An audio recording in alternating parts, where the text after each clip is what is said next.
भारत एक असा देश ज्याने असंख्य संस्कृतींना जन्म दिला आणि त्या भारतामध्ये साऊथ इंडिया ज्याने त्या संस्कृतींना जपण्याचं काम केलं, अशा या साऊथ इंडियामध्ये आपण आज सैर करणार आहोत। दक्षिण भारतामध्ये जाण्याआधी मुघलांना मराठ्यांचा सामना करावा लागला आणि छत्रपती शिवाजी महाराजांनी ज्या दक्षिण भारताला मुघलांपासून दूर ठेवलं, त्याच दक्षिण भारतातील कला कौशल्यांचं भंडार म्हणून ओळखल्या जाणाऱ्या कांचीपुरम शहराला आपण आज भेट देणार आहोत। जय शिवराय मित्रांनो, मी सरफिरे GPS आणि मी तुमच्या सर्वांचं सहर्ष स्वागत करतो एका नवीन ब्लॉगमध्ये, जो आहे आपल्या ऐतिहासिक वास्तूंचा। महाराष्ट्रात नव्हे तर आपण पोहोचलोय तमिळनाडूमध्ये स्थित चेन्नईपासून सुमारे 75 किलोमीटर दूर असलेल्या कांचीपुरम शहरामध्ये। कांचीपुरम शहरामध्ये लगभग 108 मंदिरे आहेत। त्यात आपण पहिल्यांदा गेलो श्री कामाक्षी अम्मन मंदिर येथे।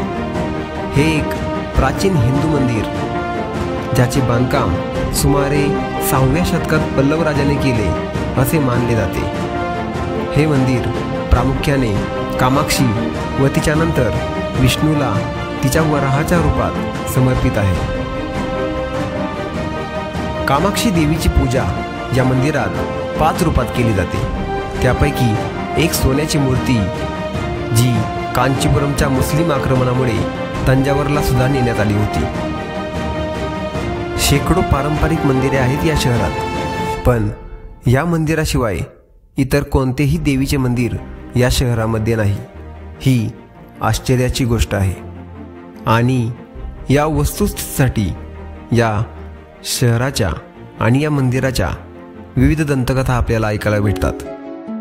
पौराणिक कथेनुसार एक दंतकथा आपल्याला सांगते, देवतांना राक्षस भंडारसुराने खूप त्रास दिला आणि देवतांनी देवी आदिशक्तीला प्रसन्न करण्यासाठी पोपटाच्या रूपाने मंदिरापाशी चंपकाच्या झाडावर तपश्चर्या केली।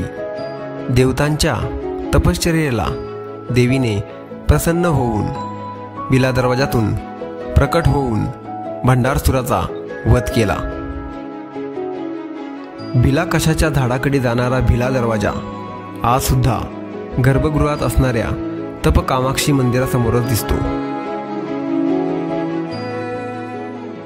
असे म्हटले जाते की या पंचगंगा तलाव म्हणजेच योनी आकाराच्या कुंडात शिवाने श्री यंत्राची विशाल रचना केली आणि अभिषेक सुद्धा केला।